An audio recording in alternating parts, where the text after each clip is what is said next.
반갑습니다. 남산고등학교 역사교사 김민수입니다. 학생 활동 중심 역사과 토론 수업에 대해서 말씀드리겠습니다.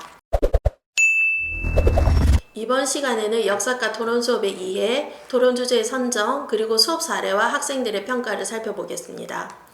역사과 토론 수업이 필요한 이유에 대해서 말씀드리겠습니다. 역사 교과서를 둘러싼 사회적 갈등은 늘 있어 왔습니다. 그리고 그것이 최정점으로 달했던 게 2015년이었습니다. 그즈음 서울시 교육청에서는요, 학생들, 역사 교육을 받는 주체인 학생들을 모아서 역사 교육이 도대체 어떻게 되었으면 좋겠는지 대토론회를 진행한 적이 있습니다. 이 자리에서 역사 교과서, 역사 교육에 대한 의미 있는 이야기가 많이 나왔습니다. 그 중에 하나 학생이 했던 말입니다. 역사는 사안별로 여러 논란과 쟁점이 있는 만큼 학생들이 자신만의 사관을 찾을 수 있는 토론하는 수업에 대한 요구가 있었습니다. 또 이 학생은 다양한 관점으로 역사를 배우고 스스로 판단하는 수업이 있었으면 좋겠다라는 이야기가 있었고, 이때 교과서에 있는 지식을 그대로 학생들이 수용하는 형태의 역사 수업이 맞는지에 대한 논의가 진행되었습니다. 그리고 근래 역사교육을 둘러싼 많은 이야기 중에 역사 수정과 역사 부정에 관한 논의가 있습니다. 가운데 보면 포스트 트루스라고 해가지고 가짜뉴스 혹은 탈진실이라고 이야기하는데, 예를 들면 이런 거예요. 지구온난화는 거짓이다. 이렇게 해서 과학적이나 혹은 사회가 모두 다 진실이라고 생각하는 거에 대해서 계속 반복적으로 거짓 이야기를 하다 보면 그것이 진짜가 된다는 이야기가 있어요. 그래서 이런 역사를 둘러싼 수정주의와 부정에 대한 논란도 심각한 상황입니다. 역사 수정주의와 역사 부정은 좀 다릅니다. 역사 수정주의는 역사학의 본질에서 나온다고 생각이 듭니다. 역사는 늘 새로운 해석을 시도하는 학문이고, 예를 들면 프랑스 혁명은 구체제를 무너뜨리고 새로운 근대사회를 만들었다라는 전통주의적 관점이 있습니다. 하지만 그 과정에서 여성이 소외되고 그리고 지나친 폭력이 있었다라는 수정주의적 관점이 더해지면서 프랑스 혁명에 대한 아주 폭넓은 논의가 진행이 되었습니다. 그래서 역사 수정주의를 통해서 역사학은 훨씬 더 풍부해져 가는 과정이라고 할 수가 있습니다. 그에 반해서 역사 부정은 왜곡 혹은 역사 부인이라고 하는데요. 홀로코스트나 일본군 위안부의 피해는 없었다라는 식의 역사 연구나 사회나 법정에서 모두 다 팩트로 인정한 것을 부정하는 흐름입니다. 그래서 역사 부정에 대해서는 저희들이 교육하는 교실에서 다룰 필요는 없지만, 역사 수정주의 새로운 해석에 대해서 늘 열려 있어야 되고, 그래서 토론 수업의 필요성이 제기가 되고 있습니다. 역사 교과서를 둘러싼 한국 사회의 갈등이 심할 때 우리 교육계에 소개된 것이 보이텔스바흐 합의입니다. 보이텔스바흐 합의는 정치 교육의 원리이지만 우리나라에서는 역사 교육을 비롯한 사회적 갈등을 해소하기 위해서 필요하겠다라는 입장에서 소개되었습니다. 여기에서는 세 가지 원칙을 제시하고 있습니다. 하나는 교사가 학생들에게 특정한 결론을 강요해서는 안 된다라는 것이죠. 예를 들면 가부개혁에 대해서 어느 교사는 일본에 의존한 자주적이지 않은 개혁이다라는 관점이 있을 수 있고, 또 어떤 교사는 조선이라는 사회가 가지고 있는 문제점을 해결한 자주적인 개혁이다라는 관점을 가지고 있을 수 있습니다. 그 관점에 대해서 교사의 관점을 학생에게 주입하는 것이 아니라 학생 스스로 판단하게끔 해야 된다라는 것이 주입식 교화 금지의 원칙입니다. 두 번째는 논쟁 재현의 원칙인데요. 사회나 정치 영역 혹은 학문 영역에서 논쟁적인 것을 학교 수업에서도 재현해야 된다라는 원칙입니다. 세 번째는 학생 이익 상관의 원칙인데, 학생 스스로 본인의 이익 상태나 본인의 관점을 잘 표현할 수 있도록 안내받아야 한다라는 원칙입니다. 이 모든 것이 학생이 스스로 판단하는 힘을 기를 수 있는 교육으로 가야 된다라는 원칙이라고 할 수가 있습니다. 그래서 역사 교육에서도 교사가 학생에게 강압하지 않고 사회에서 논쟁적인 이슈가 교실에서 다시 재현되는 이런 식의 원칙에 따라서 역사 토론 수업이 진행되고 있습니다.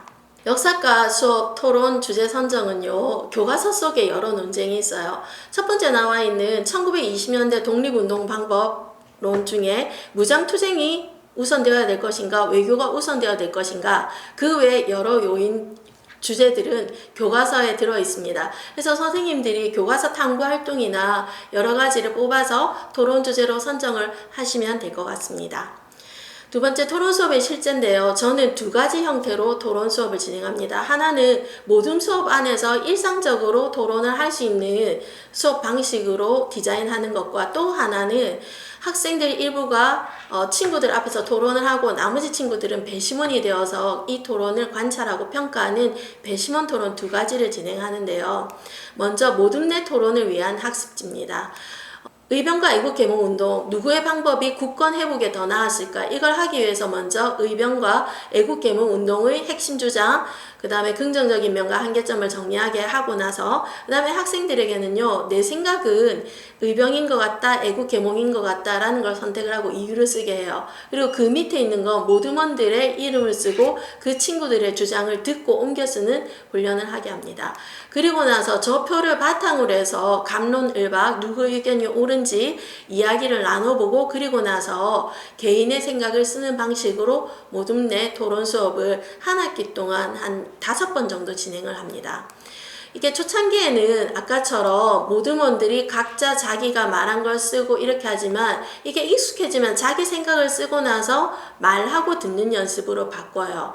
그래서 모둠 안에서 이 주제에 대해서 누구나 다 생각이 다를 수 있고 친구들의 이야기에 귀를 기울일 수 있도록 진행을 하는 게 모둠내 토론이라고 할 수가 있습니다.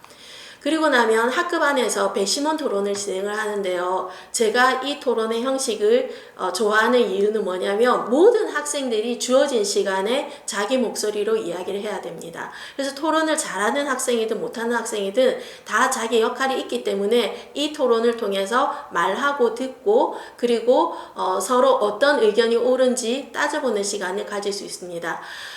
이 토론을 할 때 승패를요, 학생들에게, 배심원들에게 쓰도록 해요. 근데 너무 토론이 과열되는 경우도 있기 때문에 승패를 이 토론 수업에 점수화를 시키지는 않습니다. 점수화 시키지 않는다 하더라도 학생들은 승패가 가려지기 때문에 열심히 참여하는 모습을 확인할 수 있었습니다. 배심원 토론의 모습을 한번 보도록 하겠습니다. 일하는 시간 또한 달랐어요. 일본이 작게 일하고 한국인이 많이 일하고 그렇기 때문에 한국인의 착취율은 매우 높았고 그래서 일본 자본이 성장을 할 수 있었고 그렇기 때문에 우리나라 자본은 많이 잘리는 상황이죠. 그러니까 우리나라 사람들은 그걸 교육을 받을 기회도 없었고 그 착취를 많이 당하면서 그렇게 그냥 해방을 맞게 된 거죠. 그 기업의 문제뿐만 아니라 지금 말씀하신 기업의 문제뿐만 아니라 지금 일제시대 때는 산미 증식 계획과 또는 이게 토지 조사 사업으로 그 조선인에게 각 그 땅을 이제 사유지로 만들어줬고 또 산미 증식 계획으로 쌀 그 수출량을 더 늘어줬습니다. 생산량도 더 늘어줬고요. 이것에 대해서는 어떻게 생각하십니까? 네.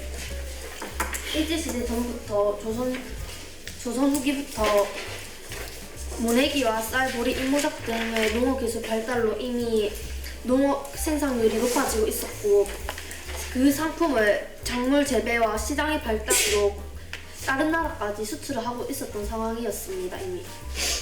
하지만 통계 자료에 따르면 일제시대 1920년 이후부터 계속 이게 쌀 생산량을 보시면 이 연한 색깔 그래프가 그 총 생산량이거든요. 하지만 그렇게 그 일제시대 전에 이미 쌀 생산량이 늘었다고 하셨는데 일제시대인 1928년에는 최고의 수치를 보이고 있습니다. 최고의 수치를 보이고 있습니다. 지금 반대 측에서는 한국인이 그 1인당 쌀 그 소비하는 것이 낮아졌다고 그 일본인이 그 쌀 그 산미 증식 계획을 하는데 좀 약간 부정적인 영향을 끼쳤다고 말씀하셨는데 그 한국인의 1인당 쌀 소비량이 줄어든과 동시에 쌀의 일본이 반출하는 양도 같이 줄어들었습니다. 아마 반대 측에서는 한국인이 1인당 쌀 소비량을 이게 떨어지는 것만 보고 얘기하시는 것 같습니다.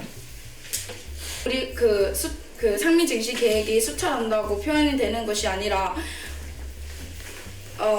조선에서 생산된 쌀 절반 정도가 일본으로 건너가는 것은 사실이지만 이것은 수탈이 아니라 수출의 방식이었고 농민들의 자발에 의해 생겨난 것입니다.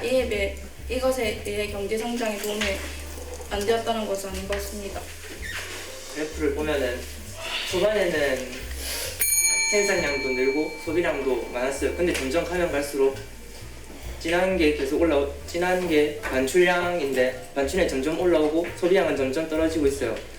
근데 이걸 수출이라고 했는데 만약 어떤 국가나 개인이 사업자가 그 자신 필요 이상으로 수출할 수 있겠습니까? 그 쌀이나 농산물 같은 음식을. 하지만 1930년대에는 일본의 그 쌀의 반출량도 줄어들었습니다.